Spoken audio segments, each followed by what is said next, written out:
All right, it's now on YouTube and we can start. Good afternoon, everyone. Thank you for your coming. Welcome to Wednesday Forum. I'm Aziz Anwar from the Center for Religious and Cultural Studies, a graduate school at the Graduate School of Gadjah Mada University. This is a weekly discussion that is held by both CRCS and the Indonesian Consortium for Religious Studies, which is a doctoral degree program at Gadjah Mada University. And we have already had our speaker today, Professor Rüdiger Lohlker, a professor of Islamic Studies at the University of Vienna in Austria, and he has been professor there since 2003. His research focuses on Salafism, Jihadism, including the Islamic State and its recent development, which is the topic that we are going to talk about today. And I think Professor Lohlker will cover three issues, and that is the current development of the Islamic State, or ISIS as we usually call it here in Indonesia, its territorial control, its theological responses, as well as its online activities. So without further ado, Professor Rüdiger, you have 45 minutes maximum for presentation. And then for the rest of the time, around 45 up until 60 minutes later during discussion. For those of you who want to ask or comment, within Zoom, you can write down your questions or comments in the chat box. And for those of you who are following this forum via YouTube, you can also write down your comments in the comment section of our YouTube channel. Or if you want to turn on your mic or show your face, then you can later raise your virtual hands and I will let you to speak later during the discussion. So ladies and gentlemen, please welcome Professor Rüdiger Lohlker. Thank you very much for this kind introduction, and thank you very much for this kind for inviting me to speak to you. It's much easier that way than taking a lot of hours flight to Indonesia from Vienna. So my family is happy about it. I'm still there, and I'm away.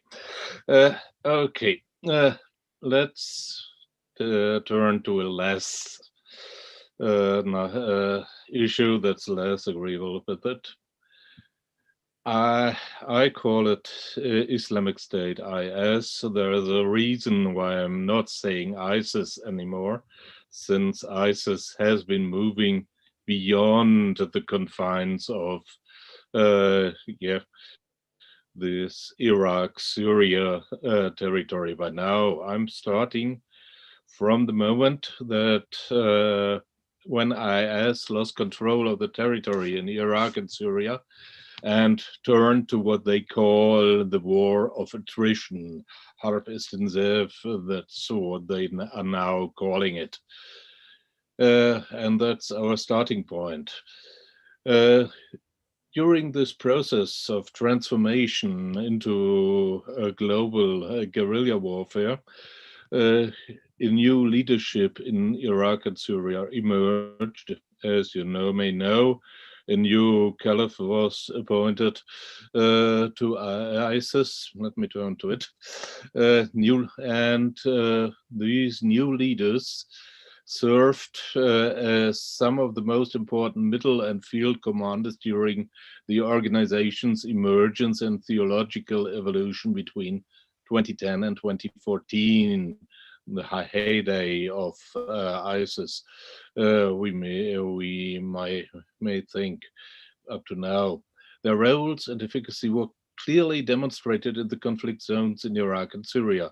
That the man who spent several years operationalizing the strategic guidance from up above now constitute the apex leadership underscores a significant level of institutionalization of the transnational jihadist movement.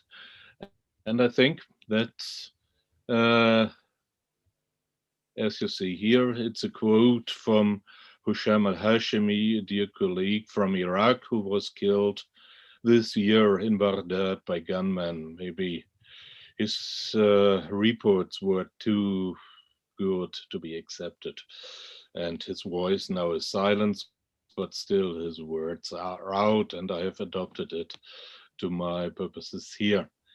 We should start from this idea of institutionalization. IS has now been institutionalized and in a very stable way on a transnational level. And that's what we have to take account of. This new leadership issued a kind of new strategic planning in October 2019. I took it from the weekly An-Naba, Arabic language weekly, issued in October last year. And the points they are mentioning is, first, ensuring that the organization is theologically connected to al-Zarqawi. Al-Zarqawi, as some of you may know, it has been the leader of the forerunner of ISIS in Iraq and was killed many years ago during a drone strike by US forces, but still the now leading group, the new leadership, feels intimately connected to the ideas of al-Zarqawi, and they are stressing this linkage. Second one, it's focusing on anti-Semitic rhetoric. That's very specific Arabic, not on a global level, but it's important for the Iraqi-based leadership. The fourth point is engaging in reconciliation with Sunni communities and presenting that as its only way forward. That's the way IS is moving forward in Iraq. That's very specifically Iraqi. They try to contact the tribes in Iraq, again, building linkages there, but not on a global level. The fifth one, that's much more important for the global level, is continuing the war of attrition to undermine stability. And that's meant worldwide stability. Every nation state is a potential goal to be destabilized. Sixth one, and I will be talking about this especially today, imposing religious rule and virtue in accordance with IS theology. The seventh one, adopting a more open outreach strategy as long as IS theology is respected, for sure. They are trying to reach out for Sunni allies, for jihadi allies, at least first step in Iraq, but then moving on globally. And another point I will touch upon later is utilizing media, especially the internet, to spread the theology of ISIS. That's the main points of the strategic planning ISIS now is following, and we will see it's important.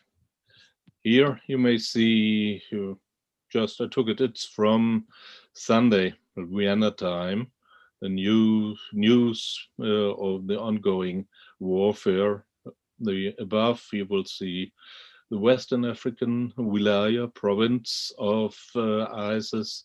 Below it's Wilayat Sinai, the Sinai Peninsula of Egypt. In the back you see regular bookkeeping of the activities, the global activities of ISIS in the weekly An-Naba. It's called the harvest of the soldiers of IS. That's a very usual part of their online propaganda. I mentioned the wilayats of Western Africa of Sinai, and it's not easy for cartographers to draw a kind of map of the wilayat of the of ISIS. We see here what has been drawn in the beginning of this year, when we have to add other wilayats in what's called the Greater Sahel, that's some way Western Africa, a special wilaya for West Africa, that's Nigeria, Chad, then Central Africa, moving down to Congo. I will show you just next slide. Eastern Africa, and sometimes Somalia is called its own wilaya. We have a wilayat of Caucasus, of Central Asia, that's the Khorasan wilaya, that's so active in Afghanistan, but they are aiming at Central Asia. Now we have the proclamation of a wilayat of Pakistan and wilayat of Hind, including Bangladesh and Sri Lanka.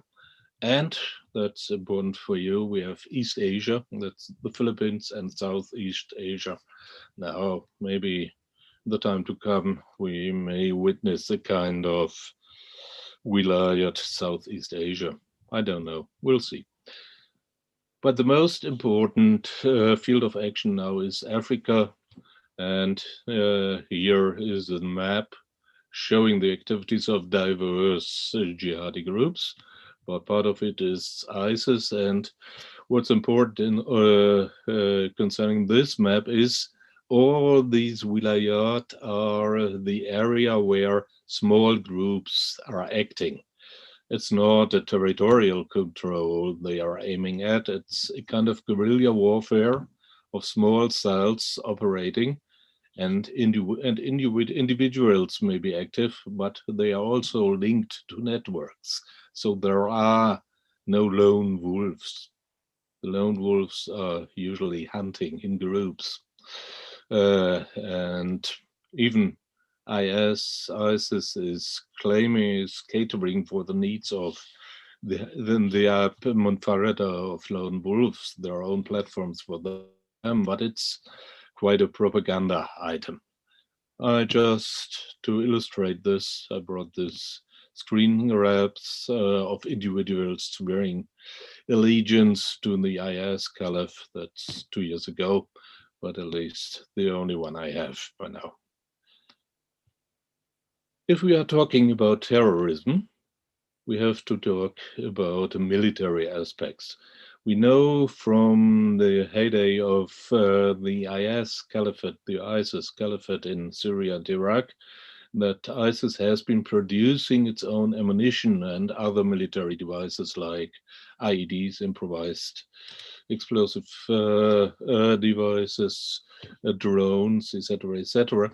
And they have been very active in producing these materials to be used in their military operations. And I think that's a very important part we have to take account of.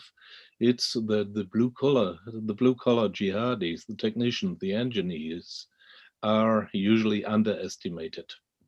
The technical abilities are underestimated. Now we are even about to expect 3D printing to be used by ISIS. Not yet, but it's about to come, since it has been, the knowledge has been distributed online. I brought this photo, this screen grab from a recent film on Mosul, and you may not be able to read it, thus I have put it a little bit larger. It says footage of sophisticated weapons and missile laboratories and facilities. That's what they are claiming we are able to do, and we have been able to do in Mosul, since it's referring to it. Thus, the first lesson of this part may be we have to be aware of this kind of technical ability of ISIS and other jihadi groups, but especially I'm talking about ISIS now. How to respond to it? I'm not a military man, but it's like a kind of combining our experience in Europe and what I have followed in the recent years about the spread of ISIS. Usually the first step is an individual gets radicalized. And that maybe will be noticed by family, by friends, by institutions. And we have to intervene at this individual level to stop the potential recruits for ISIS. That's the most important level, maybe, to stop the seeds to be planted that we have to face. In Austria, we have not been successful, as we have seen 1 month ago. We have to spread to the family, to the friends, to the general public, to institutions, information about steps into violence. That may be the way of joining groups of discussion of Islamic issues that are closed, not open to the public. Maybe it's a kind of sign of imminent danger of a person getting radicalized, maybe joining a new mosque that's known for violent preachers over there. We have, that's for sure, it's an important point, to analyze the strategies of ISIS. So we are not we have been wrong, or the experts have been wrong when claiming ISIS has been erased from the ground in Iraq and Syria. They have been defeated. That's the ultimate victory. They lost territorial control, but they changed.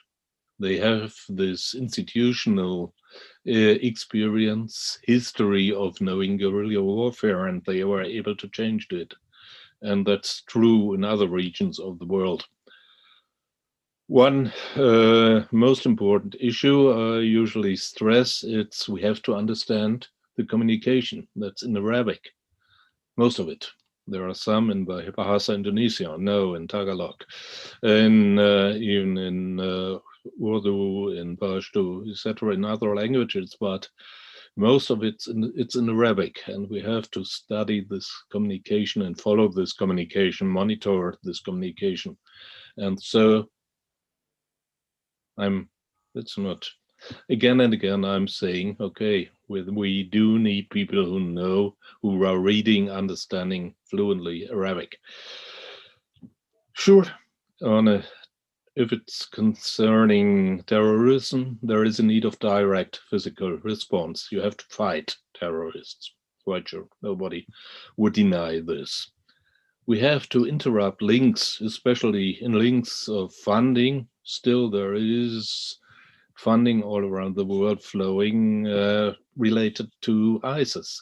And we have to break the links of the flows of knowledge that's online.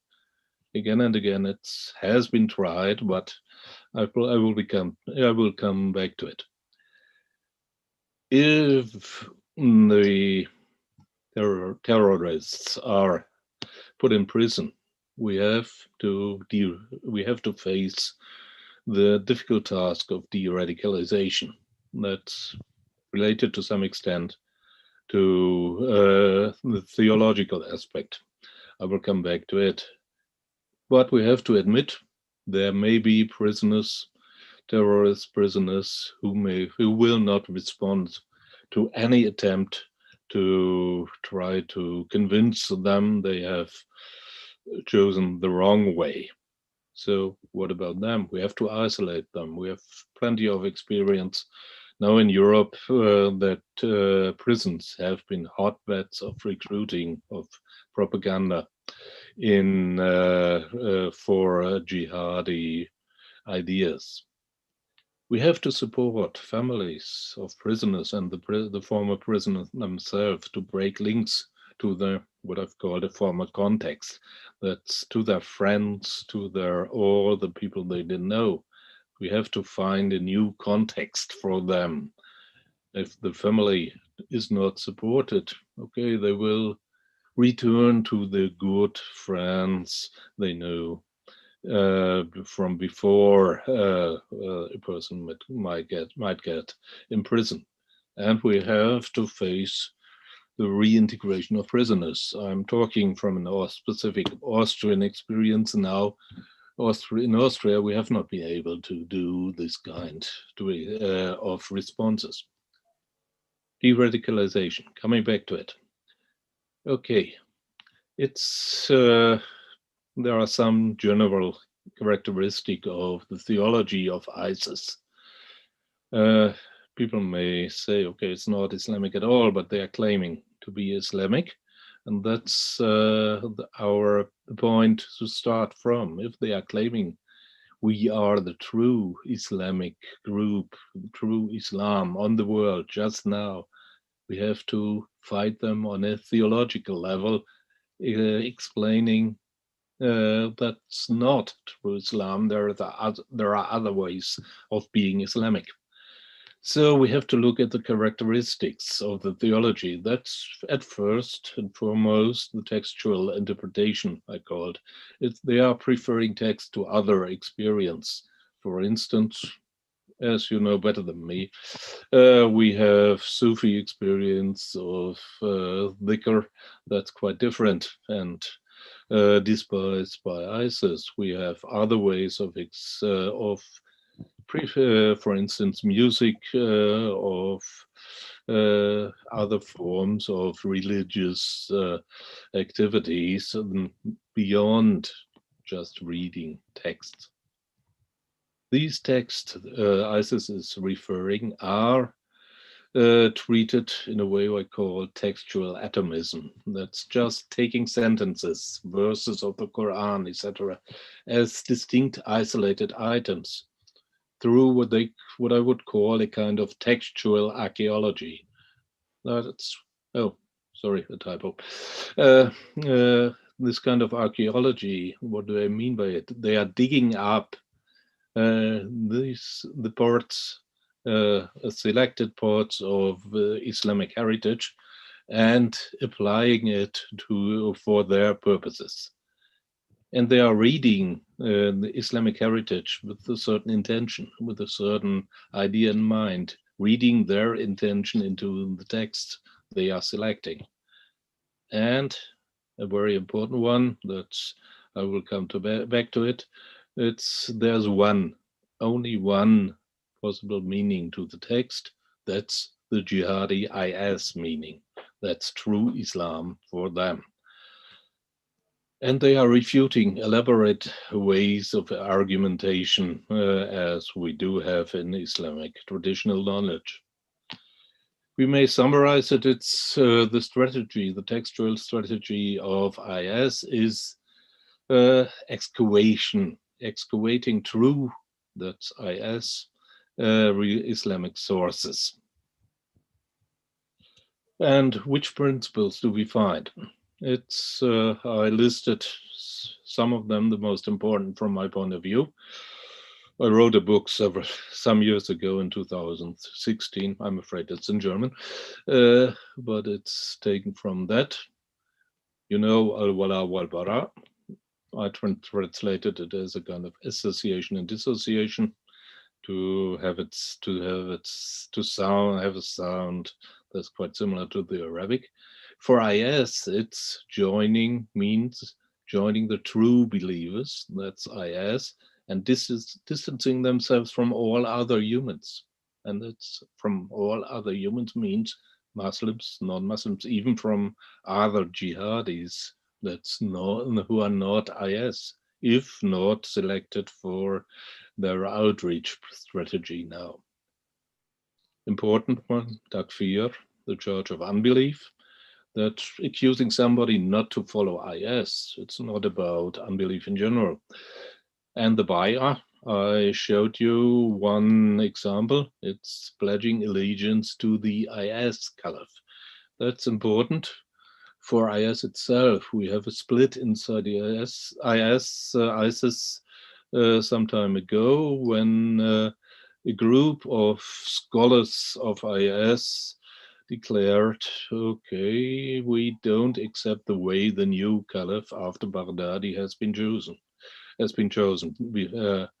And they try to establish a kind of opposition. It refers to other theological aspects. I can't delve into it, maybe in the discussion. Tawhid, okay, important for every Muslim. But for IS, it's following the worldview of IS, the only one acceptable worldview. And if you are following all these principles, you are pure. You are having no traces of non-IS behavior or thought. And maybe we will come back to it in the discussion. There are certain specificities to this kind of theology. There are some aspects, principles that may sound to some of you as pure Salafi, but it's different. There are some specificities. ISIS claims it is true Islam because it is fighting. That's, let's say, the decisive test. If you're fighting for IS, with IS, you are a true Muslim.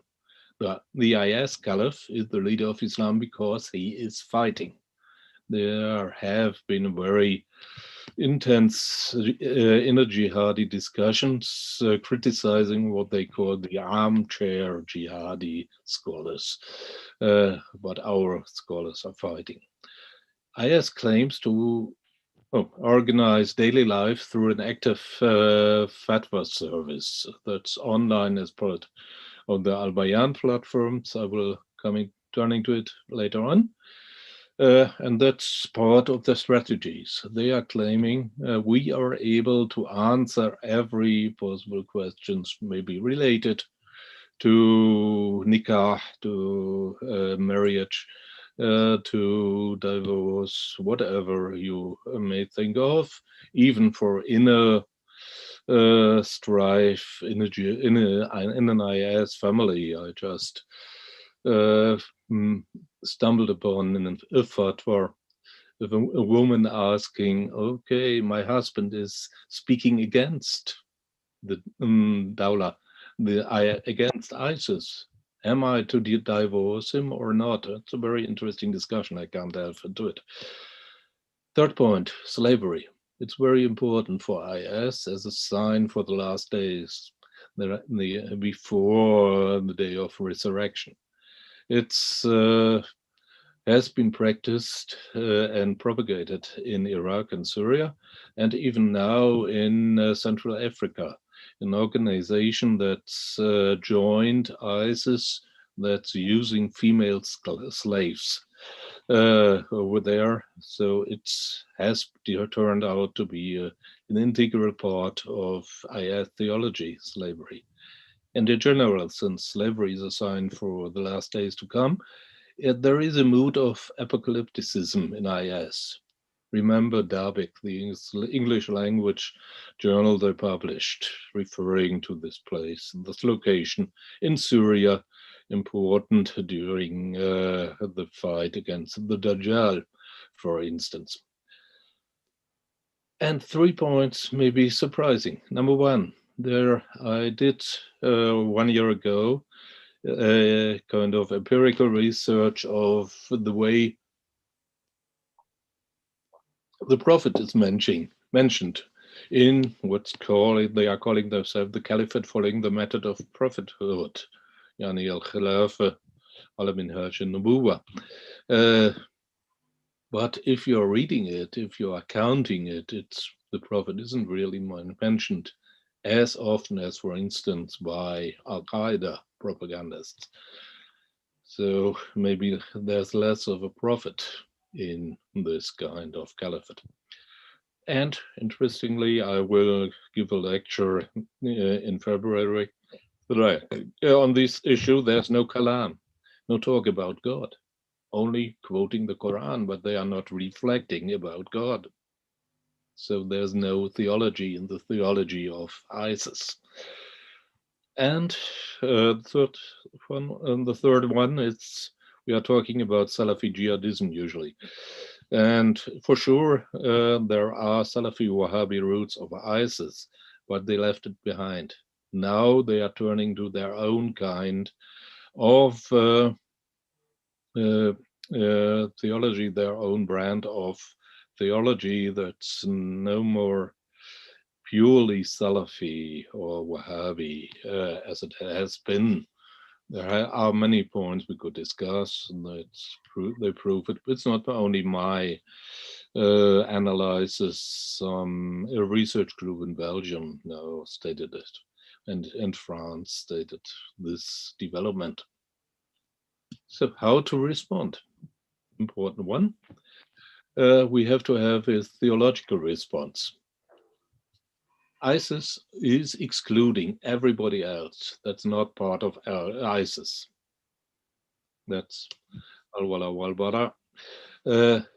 So any theological response has to aim at an inclusive approach to other Muslims and non-Muslims, to have a new inclusive theology.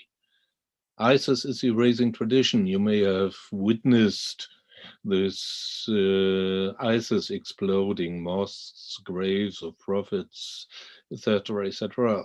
Even ordinary graves have been torn down many times. So they are trying to erase tradition that only IS is existing as an Islamic way of living.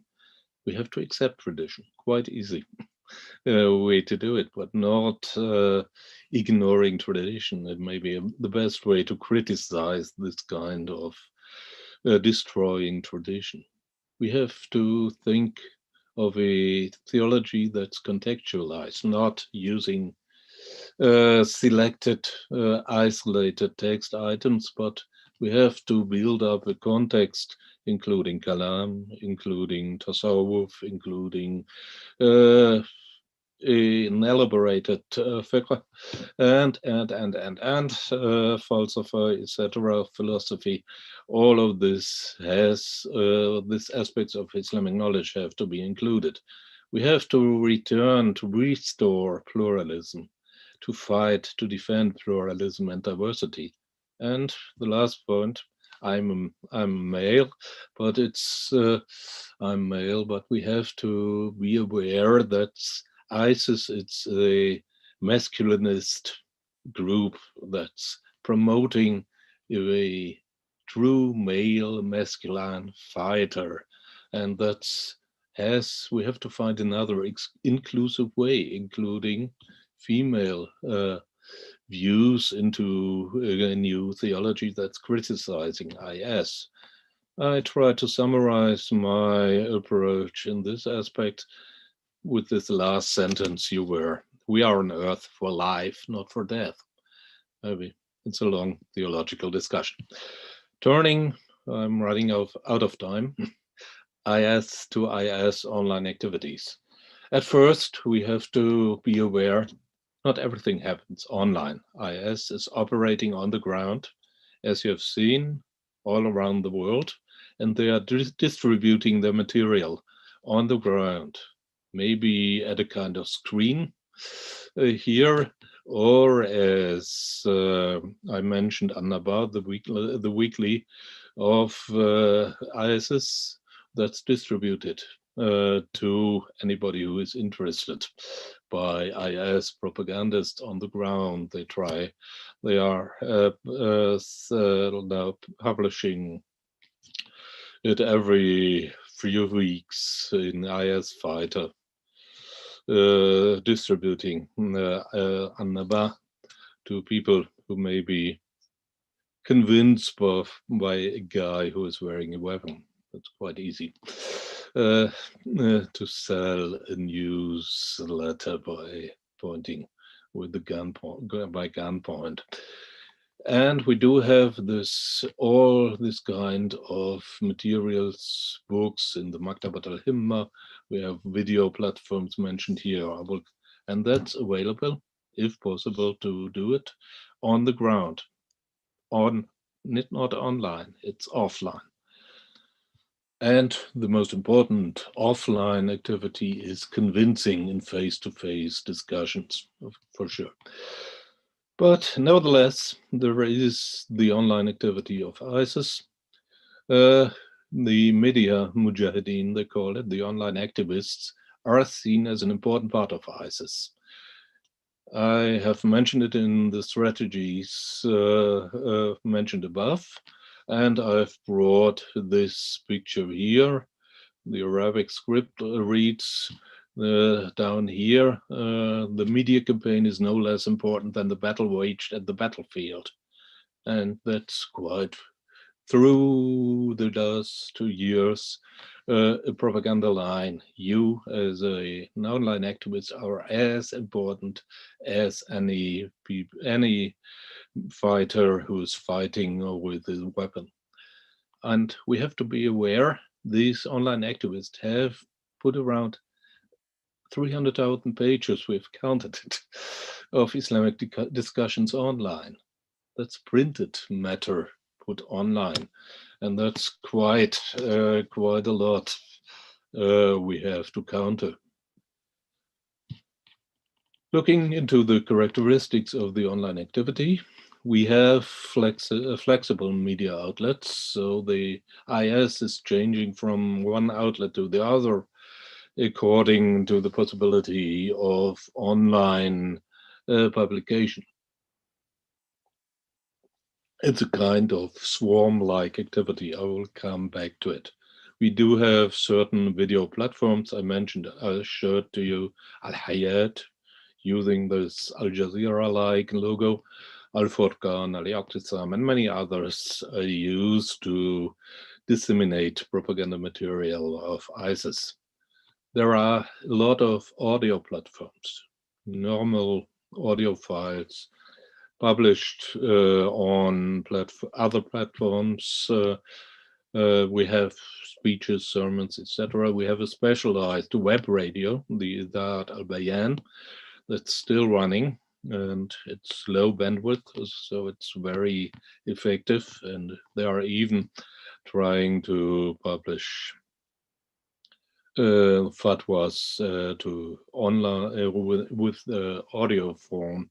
They are reading the fatwas out on their web radio, for instance. We do have text for sure, around 1,000 pages I mentioned, but we do have text inserts in the posts at the platforms ISIS uses. We have a republication of older classical text, especially in the Maktabat al-Himma, this core library of ISIS. We do have many periodicals in Arabic language, especially the weekly An-Naba. Sometimes it's translated in other languages, at least part of it, but very few. Issues are translated. Many other online journals I mentioned. For instance, there is a specialized journal on cybersecurity, very few numbers, but it's online. Often we see Dabiq Rumiyya referred to, especially in academic analysis in the West. I don't know about Indonesia, because it's in English. And but it's only a very small part of the audience, and they are reaching by it to some extent. It's a propaganda tool aiming at the westernized Western media, non-IS media. We do have specialized outlets. We do have a very Muassasat al-Sakri, a specialized military technical platform giving a lot of information. We do have electronical warfare platforms, security platforms I mentioned before, but we have to bear in mind this communication is multilingual, that's true, or many languages I use, but not around 95% of all the communication, it's in Arabic. If we are looking at the online activities I have sketched by now, we could call it, as I told you before, as a swarm that's reconfiguring during attack. So imagine this birds here flying, And imagine a predator bird attacking here, they are flying all around. They are evading this danger and reconfiguring, and that's what's happening online. ISIS is reconfiguring again and reconfiguring again, moving on in a new form. I thought about drawing a fancy diagram, but I'm using this list, maybe easier to read. Originally, ISIS started with some homepages like Al-Qaeda did before, have been fora, etc. But ISIS started with a few homepages with blogs, then turned to Facebook, to YouTube to disseminate the material I sketched before. Then diversified, the swarm reconfiguring. They turned mainly to Twitter, but then to Instagram, using several messengers. Tumblr has been important for some time. Archive.org is still important, but all of these aspects are what we call at the surface web. Then we are turning our orbit, let's better say ISIS turned to the deep web. That's messenger services like Telegram, a really important one. It has been for some time. But Europol attacked the ISIS presence on Telegram in end of 2019. ISIS reconfiguring, turning to other messenger services, and sure, there are some activities in the dark web, but not as important as it is usually said. All these platforms are still used by ISIS. They are interconnected. You are posting a Telegram, a link to Twitter, a link to Facebook, to YouTube. You are posting at Hoop, a link to Telegram, where you find further links, etc., etc., etc. It's a dynamic swarm moving on. The recent video shows the battle on Mosul, the reconquest of Mosul some years ago by the Allied forces in Iraq. But ISIS now published this video to construct their own history. I think the most interesting line of the script is this one: has the existence of the Islamic State in Iraq really ended after leaving Mosul? Okay, evidently it's no, it hasn't. In this video, we find very often the Netflix logo popping up, and at one moment there's this screen grab I took from it. They are claiming to be a Netflix video published in October 26. So they are attacking the images of their enemies, Netflix US, but at the same time they are mirroring it. So IS is dependent to some extent on their enemy, and that's a kind of entry we should think of. Is it all about ISIS? No, there are other dimensions. Historically, at least, we do have Salafi, Wahhabi ideas in the background, and used, for instance, the writings of Muhammad ibn Abdul Wahhab have been used by ISIS as a kind of training tool, so etc. We do have the training camps of ISIS, and writings of Wahhabi scholars have been used to brainwash the recruits over there. IS is using all this material, republishing it, but it is moving on beyond this, what they have called an actionable theology, that's operationalized, but that's still present. But they have, as I told you before, turned another way, a non-Salafi Wahhabi way. But at least we have to be aware it's the origin of it. Wahhabism, Salafism is the origin of it.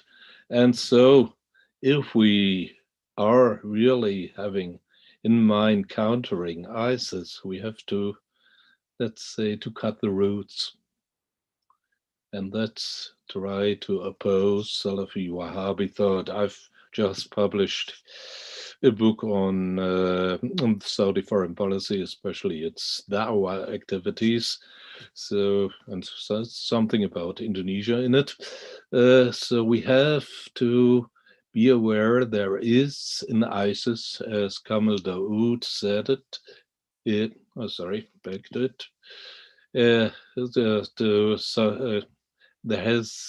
is an ISIS that has made it, Saudi Arabia.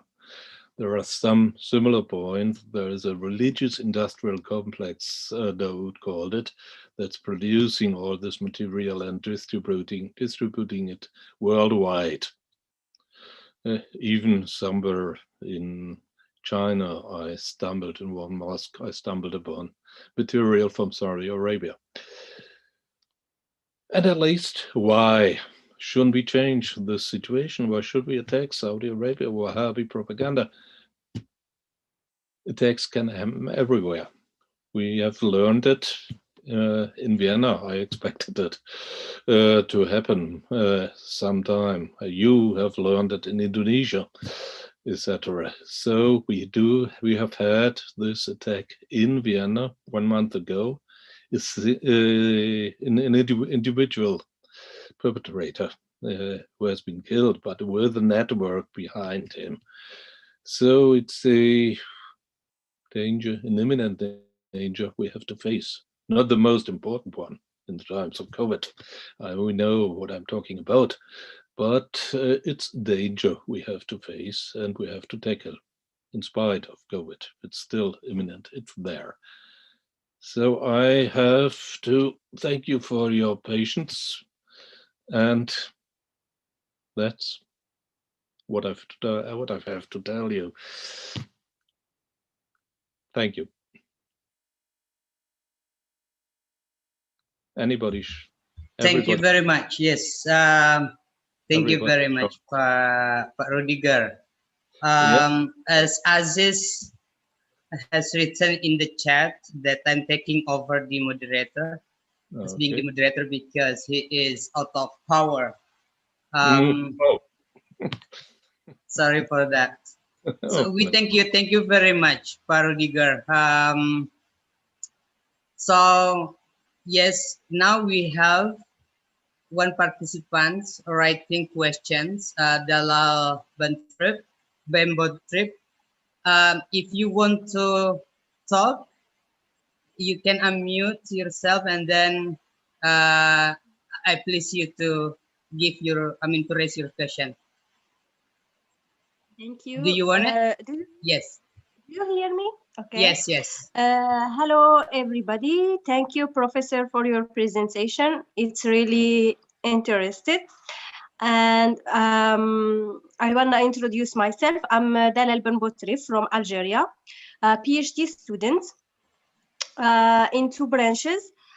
The first branch, it was about political international relation studies and security and strategy studies. Then I transferred to Russia to study about religion. Okay, I have some question, Professor. Who created ISIS? In my belief, I don't believe that Saudi Arabia created. And if we think more, we say, who is funding them or supporting them by money, by arms, by etc. Also, the question is that why specific they attack Arabic countries like Libya, like Syria, like Iraq, and if we see these countries, they have civilization, they have natural wealth, they are arise, they have scientists, a lot of things when we talk about these Arabic countries, and in general, they attack Islamic countries like Indonesia, like other countries, etc. Why exactly they attack the countries which has these natural sources Why they want to destroy the value of Islam as religion. Yep. As we see, I'm living in Europe and I see the view of European Western to the Muslim. When you see Muslim like terrorists, why they create this, why we reach to this point. Yeah. Who created ISIS? Okay, I have to ask the organizers if I do have another 2 hours. You have the time to answer it, but not 2 hours. Yeah. But of course, you have the time. So you're done, Mrs. Dalal. Thank you for your questions. Thank you very Okay, much. so please go ahead, Prof. Lohlker. Fundamental questions. As I said, I'm not a military man and I'm not an intelligence specialist. So I'm quite an academic. That's my job. So there are certain restrictions. Who created ISIS? We know it was born out of the chaos emerging from the US and Allied invasion in Iraq. And we know it's a kind of collateral damage, or we could talk about the stupidity of the invaders. So creating a camp like Baka as a kind of high school of giving the opportunity to train future leaders of ISIS, like the IS Caliph at that time, al-Baghdadi, who has been an inmate over there. So it's, and the fierce attack on the Sunni interests without anybody thinking about the possible repercussions at the Sunni part of the Iraqi population. So I'm not into theories about who created it. I'm trying to analyze the processes of the emergence of ISIS. So we have other elements joining them. So for instance, Syria, the Syrian regime decided to get rid of their Arab Spring at that time by releasing prisoners, jihadi prisoners, criminals from Syrian prisons, and sending them, part of them, to Iraq. And these people joined ISIS or ISI at that time. So it's the, let's say, multiple stupidity of the ruling class and globally speaking that helped to create ISIS. Sure, the situation in the country, in Iraq, as an authoritarian country that has been affected by a war and has been destroyed. The society of Iraq has been destroyed by the international sanctions. So the societal web has been broken in Iraq, and that's where ISIS found a point of entry to work in their way. But then the same in Syria, as we know, the civil war emerging there turned the peaceful opposition being turned to violent opposition by officers joining. You may speculate who has done it, who has forced them to defect from the Syrian armed forces, join the opposition, and turn this peaceful opposition into a violent one. I've been discussing it with many Syrian friends, this process.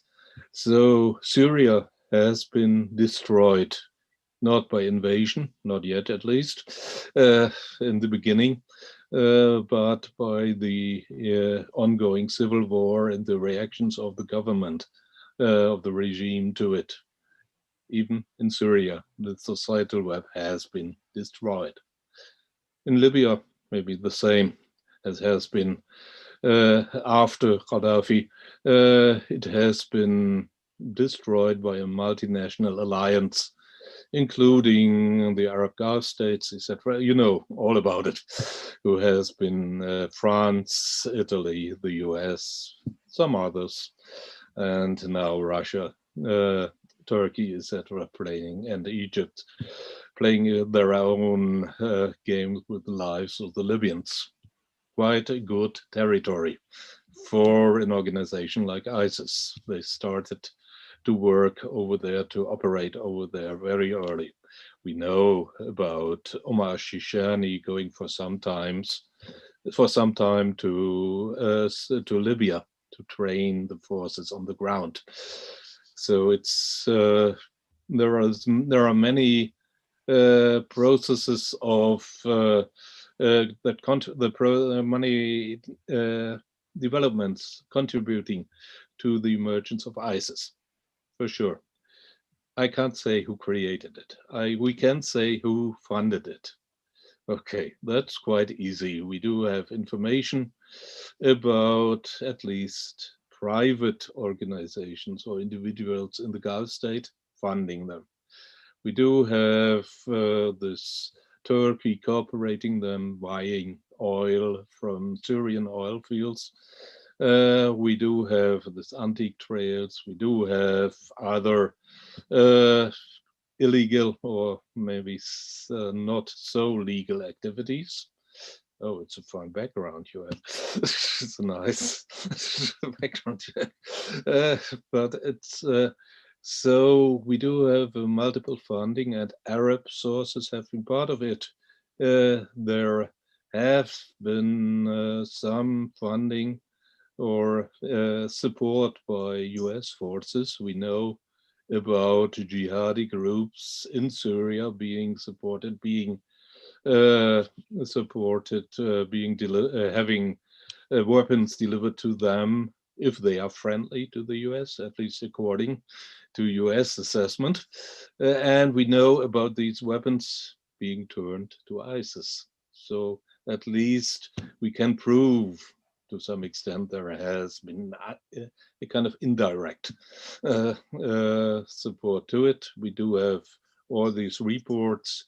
The Sunni Emirate, they called it in one intelligence report, in the east of Syria may be a good thing for US interests. The US intelligence services wrote this report.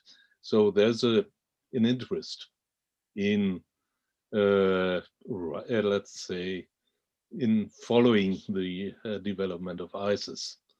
And I'm quite sure every intelligence service in the region has its people inside ISIS.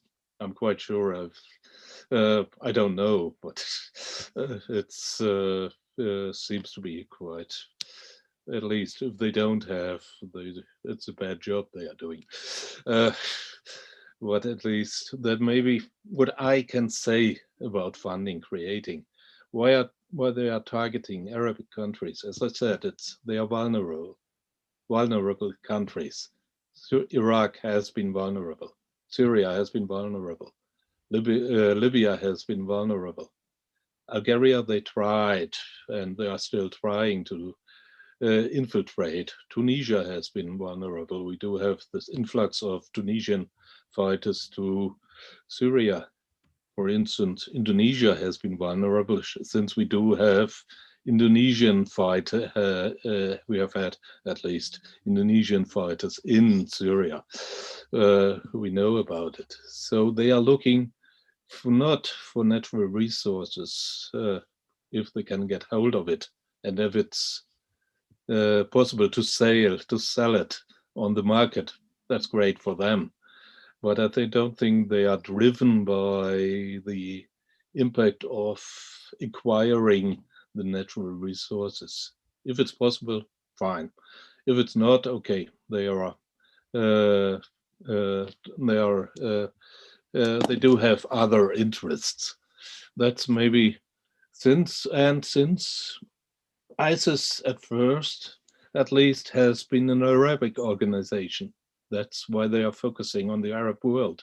There are many Arab foreign fighters. There have been some, I don't know the exact numbers, even from Algeria, since you are from Algeria, but many Tunisians, Libyans, Egyptians joining ISIS, Europeans for sure, especially from Austria. We have had some sizable number, but it's the ISIS to a large extent is still an Arabic organization, an organization of Arabs, and the new leadership, that's Arabs, Iraqi people. Okay, maybe they are questioning the Arab credentials of the new IS caliph. Okay, that's another one, maybe of a Turkish family, but it's okay, that's their problem.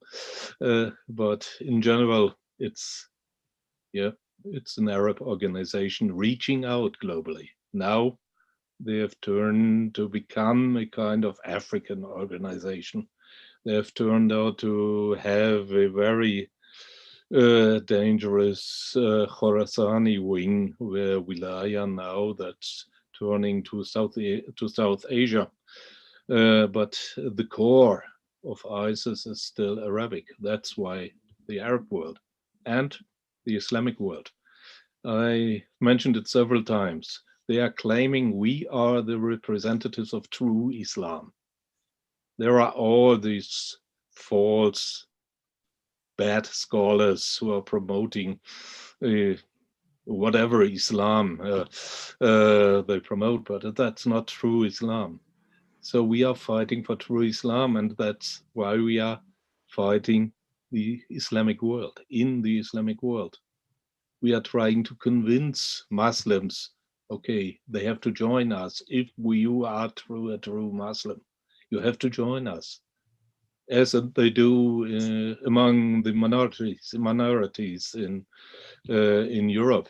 I understood you are now in Europe, and maybe in France, I assume. So would you know about France and the influence of this group in France, even in Austria? We do have, in Switzerland, we do have smaller cells of ISIS supporters. So, but it's among Muslims they are working, or let's say just converted Muslims who don't know very much. ISIS theology is not very elaborate. I have to say, it's very poor. For sure, I didn't say it in my lecture. Sorry, I hope to say it just now. It's very simple. If to join ISIS, you have to know about. I remember one post having a list of 25 words in Arabic you have to know to become a brother, a sister of ISIS. That's enough, and they have had a nice German translation of the Arab expression. That's enough. And I remember one chat I looked into. It's, oh, brother, don't ask me about these theological questions. I just know some hadith. Maybe ask our scholars. I don't know much about religion. Okay, ISIS in Islam. Okay. A very Islamic, it is to some extent, but a very poor Islam. That's why what I said in my attempt to formulate some responses. You have to turn to the elaborate form of Islamic tradition. That's helpful to confront it. Okay, to give one example, we have started to run a video project with marginalized youth from Chechen, Albanian, Turkish communities, etc., in Vienna. And they were surprised. Okay, that's these ayat, our recruiters are presenting it, calling to military jihad. But I started to continue reading the Quran, and it's different. quite simple. You have to start from the basics. That's a very important starting point, but and they evolved, this project evolved into a kind of critique of jihadi ideas by now. Youngsters who were not interested in theology at all, they are now thinking about how to confront these ideas. That's the way where it is important. Okay, that's why they are attacking Islamic countries. That's their, let's say, natural enemy. That's they are targeting. Maybe that's, that's answering your question. Thank you, Prof. Lohlker. Yeah, probably simplicity probably contribute to the attractiveness to the people to convert to ISIS. Another question from Brigitta Norm. He is asking about how do you think would ISIS expand more, like in the next future? Is there wilayah area going to be more extended? Do Salafi and Wahhabi existing in many countries have possibility to merge with ISIS? So yeah, that is the question from Brigitta. Please, Prof. Okay. Predictions are difficult, especially when they're concerning the future. So, I'm afraid, but it's, as far as I see, the most important strategic region for them now. It's Africa. Western Africa, moving to Central Africa, to Eastern Africa. That's, for the moment, it's important. They are running their operations in Afghanistan and Pakistan, for sure. That's going on. But it's the expansion is taking place in Africa. They are, if it's possible, they will expand to East Asia, what they call East Asia, that's Southeast Asia. And since there are, let's say, some cells to be activated, and that's why at the point where I'm turning to Salafism, Wahhabism. I try to hint at it. Salafi Wahhabi thought is preparing the ground for this kind of thought, this kind of very simple ideas, basic, simplistic ideas. That's quite Salafi. That's quite Wahhabi. It's having this atomistic idea of Islamic heritage, just putting some sentences there, not even texts, just parts, selecting some parts of it if it's useful. Okay, that's great. And building a kind of new building of Islamic building. I used for several times by now this the expression of Lego brick Islam. So you have this Lego bricks, it's an European expression, and building, taking some isolated items, building it up and building a new idea of Islam by very simple parts you are joining. And we have to be aware, it's, for instance, I've been talking about the poor theology. I'm sorry to say that if I'm reading, and I've done it, Muhammad ibn Abdul Wahhab's writings. Okay, it's in one book I said it's a scribbling of students, maybe, but it's not a theological study, not at all. It's very basic, joining some basic ideas taken from Hadith, building a new work, a new idea of what's Islam, but it's not about Kalam. It's breaking with the tradition of a very elaborate Islamic heritage. So I'm quite sure if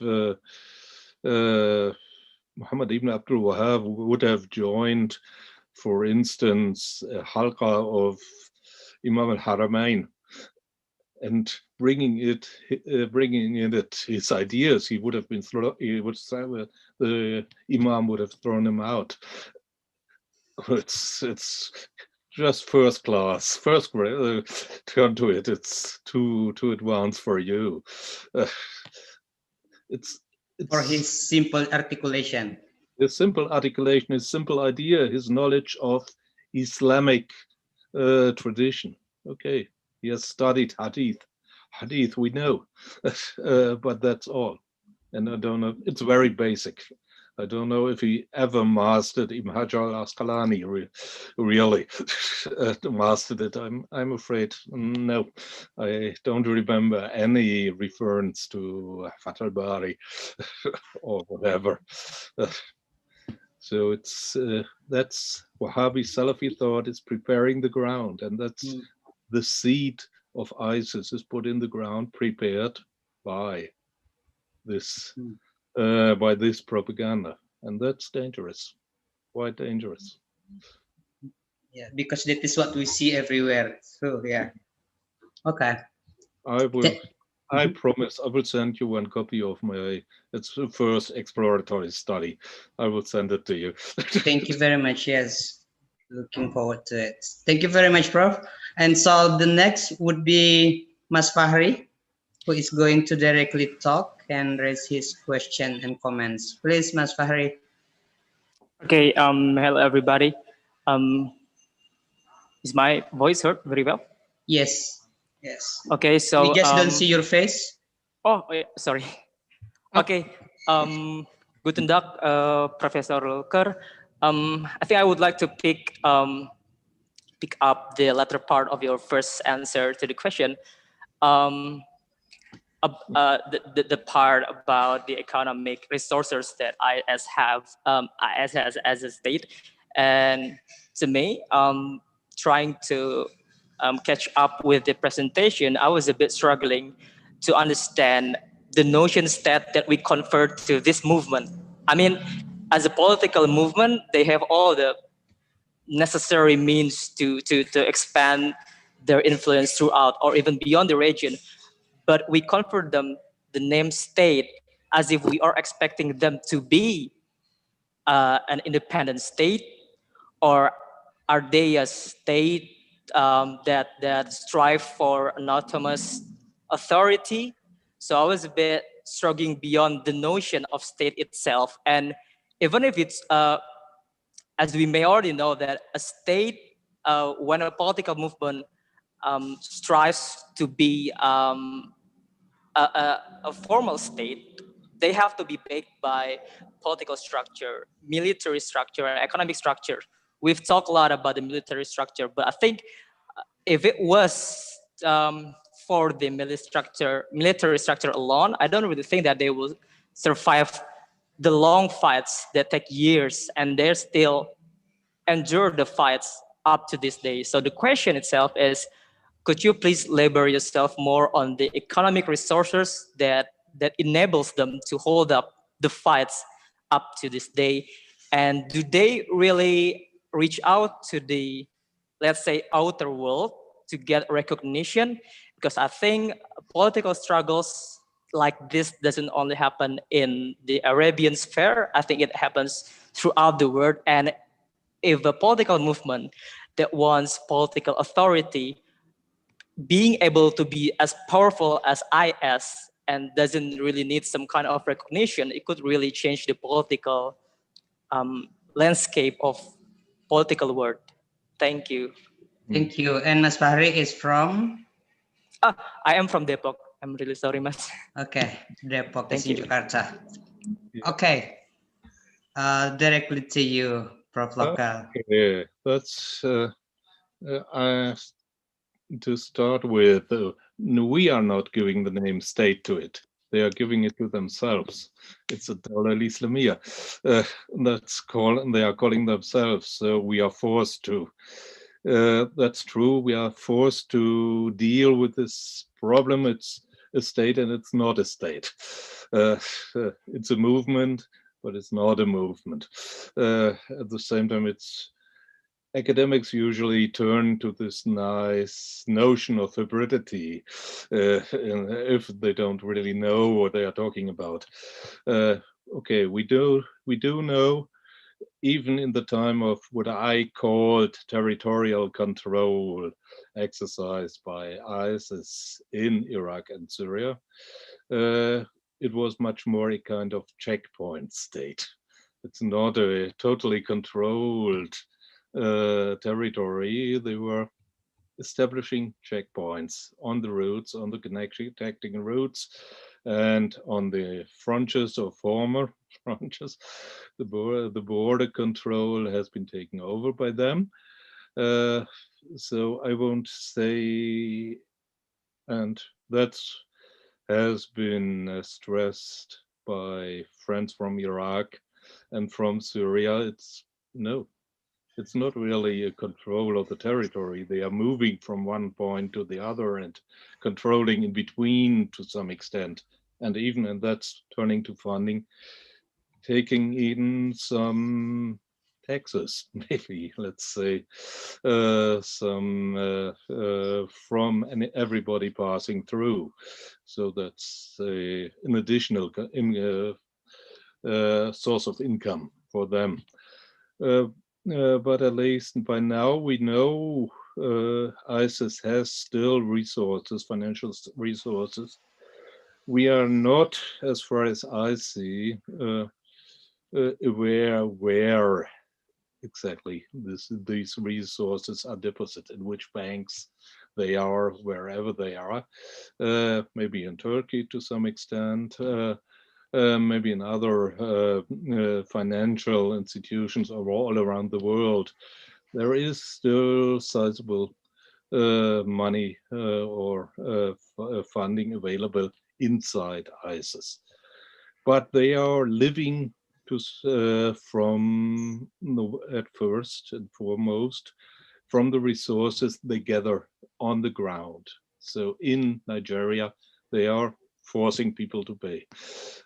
They are robbing, and they are robbers. They are laying their hands on everything they might get, and that's theologically legitimized. It's a kind of, okay, you can do it. We are at war, so that's the spoils of war we collected.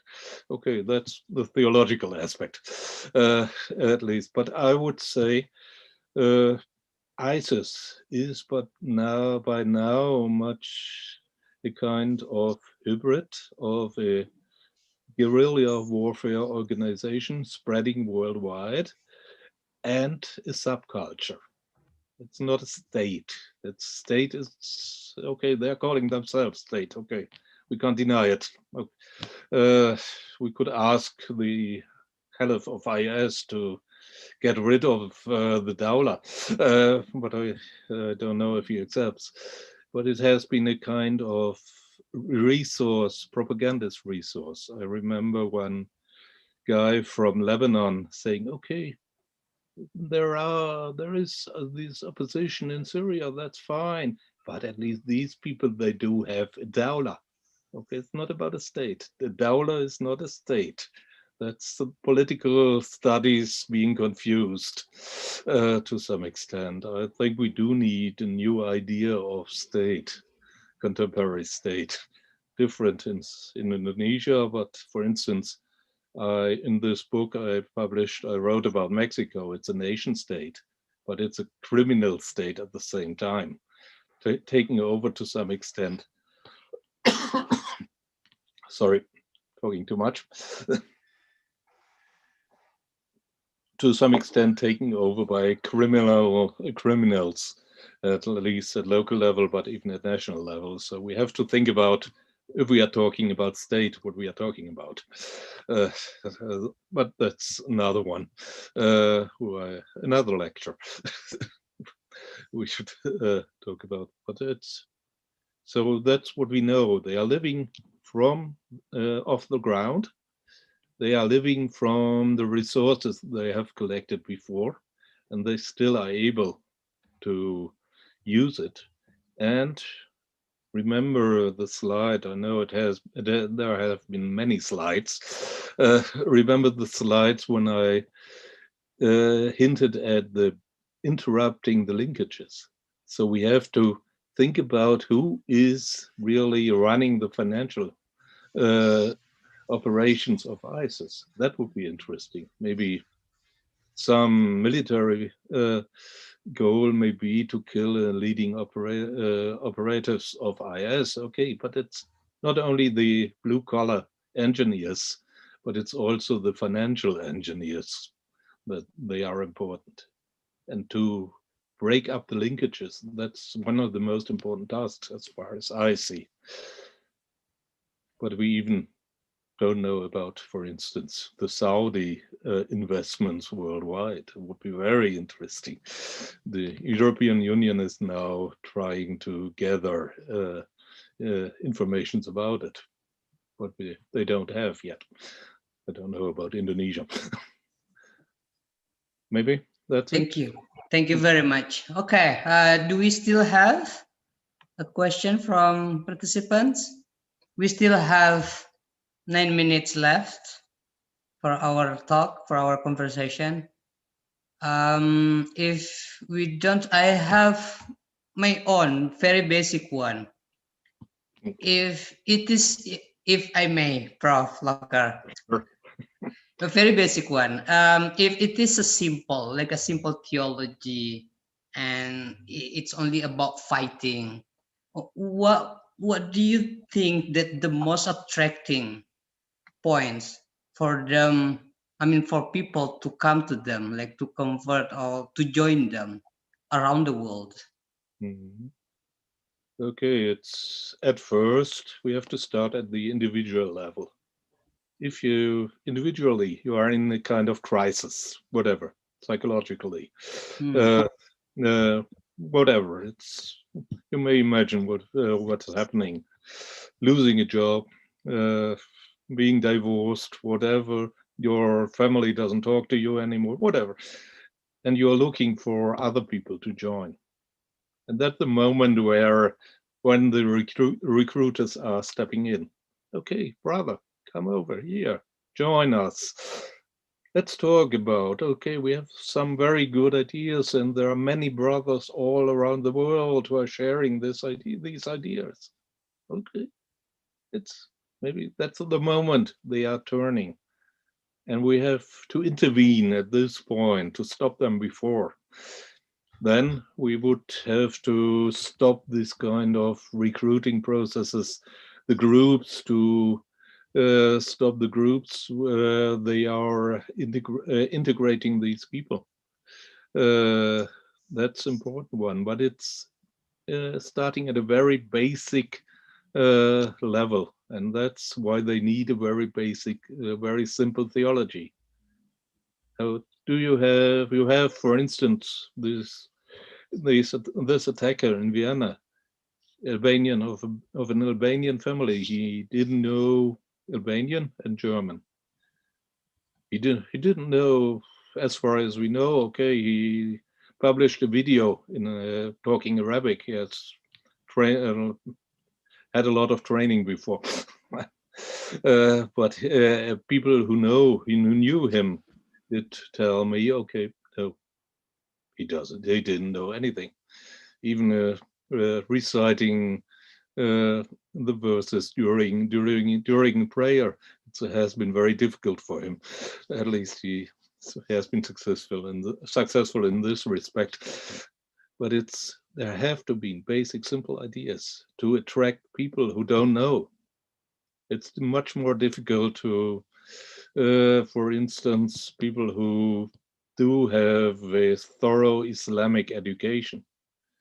That's difficult to attract them. You can convince them, but it's easier to try to get some 15-year-old guy to join us, like a very well-trained 35-year-old scholar of some Islamic discipline. It's not easy. And so the individual trying to belong to a group, trying to belong to a global idea, giving sense to his life, at least until his death, for sure. But it's giving sense. We are part of a global culture of military jihad. That's for some, it's attractive. We do know, for instance, to turn to the female side, even some young women have been attracted by the idea of a knight fighting an enemy. So a true fighter, okay, I should go there, marry him. Okay, I'm very often online and I'm lurking in many chats from time to time, but that's being discussed. Okay, he is the guy who I would like to marry. Oh, unfortunately, he's married to you. Okay, at least it's a European female, so maybe it's about polygamy. It's a little bit difficult for her, but at least that's a very simple way of attracting. And remember, I've seen too many IS videos. They are showing, okay, we are having a meal, we are having pizza, we have Snickers, a kind of candy. That's we do. Oh, everything is here. We do have cars. We have some parks to enjoy. Everything is there. Okay, come join us. That has been the line of propaganda of ISIS when having territorial control. Okay, now it's changing. Okay, now they are aiming at the, let's say, people, the core audience who still are not deterred by seeing people being slaughtered, etc. They have been shrinking to a core audience. We know it from Austria. Our youth workers are telling, okay, since 3 years, ISIS is not as important as before. Okay, but still there is a core group that's active, and that's the imminent danger still there. And but the simple theology is needed. So you have to have one text insert in one video showing some killing. Okay, that's enough. Imam al-Zarqawi, Mujahid, Sheikh al-Mujahid al-Zarqawi is saying 2 sentences, that's enough. Integrating some verse of the Quran, part of it, not all of it. One very small selected verse, that's enough. And that's a very difficult task. You have to, and I'm quite optimistic. I'm still quite optimistic. We have had the experience in Vienna. These young people have been able to start thinking. We have to talk to them. We have to contact them before the recruiters are doing it.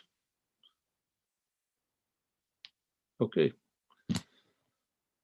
We can do it.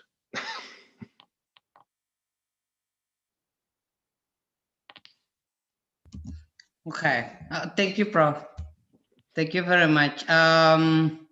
Yeah, probably from that, the individual level, the psychological issues is probably also contributed by the, part of the global phenomena where many people are alienated, from the globalization, from many issues.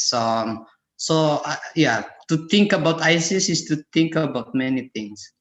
Yeah. Yes. To think about globality, of our globality. We are not talking about globalization. We are global. Yeah.